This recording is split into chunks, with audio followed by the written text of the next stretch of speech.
بگواستنەوە ئایا لە ڕۆژی پێنجشەم یاخود لە ڕۆژی دووشەم کامیان ئەنجام بدرێ باشە کە ئەو پرسیارە زۆر دەکرێت لە سەردەمی پێغەمبەر صلی الله عليه وسلم لە هەموو ڕۆژە کرا هیچ فەرق پێ ناکە گرنگ گونجاندنە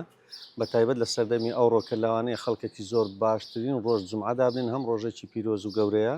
هەم خەڵکیشەیە مامۆستا فەرمانبەرە لە غێری جومعەی زەحمەتە بتوانن ئەوەیە هۆکارەکەی بەڵام ئەوەی زۆر گرنگە لە بگواستنەوە کە پێغەمبەر صلی الله عليه وسلم زۆر تەئەکیدی لێ کردو ئەوەیە خواردن ئەنجام بدرێ زاوا بەخۆی خواردن بکە خەڵکێکی ئەوەی توانای هەیە بەشداریان پێ بکاتن لە دوام جارتەوە بێن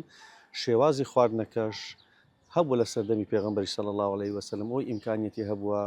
ئاژەڵی کوشتوەتەوە کردوێتە خواردن هەیە نان و خورما بووە ئەوەی ئیمکانیەتی نەبوو هەیە نان و شیر بووە نان و ڕوون بووە هەر یەکە نەوەک گرنگ ئەنجام بدرێ و ئەنجام درایە و ئەویان زۆر گرنگە جا زۆر جار زاوەژ ئیمکانیەتی نییە بابی دەتوانین بەیشەکە هەستی برای دەتوانی خاڵە مامە هەر کەسێک کارەکە ئاسایی کەسێشکە بۆی بکاو یارمەتی بدا بەڵام ئەوەی لەو خواردنە زۆر گرنگە ئەوەیە خەڵک بەعامەتەن بێداب نیشێ نەک بێ جیاکاری بکەیت چکە پێغەمبەر دەفەرمی صلی الله عليه وسلم خراپترین خواردنە کە بکرێ بۆ خەڵک ئەوەیە تەنها خەڵکی دەوڵەمەند بێ و هەژارەکان لێ بێ بەشکەی نادەبی هەمووی بێ هیچ جیاوازێکی نییە ئەویان زۆر خراپە لەوەش گرنگتر وەڵامدانەوەیە واتە کاتێک بانگ دەکرێت بە تایبەت بۆ ئەو خواردنانێک کە زیاتر بۆ بگواستنەوەیە ئەوەی کە لە دوی دەجێڕێت دەبی بێ خواردنەکە بخواردن نەڵێ وەڵا خواردنەکە ئەوەندەی نانی تااقەتم نیێویان دوورە نا دەبێ وەڵام دەیتەوە پێغەمبەر دەفەرمێ صلی الله عليه وسلم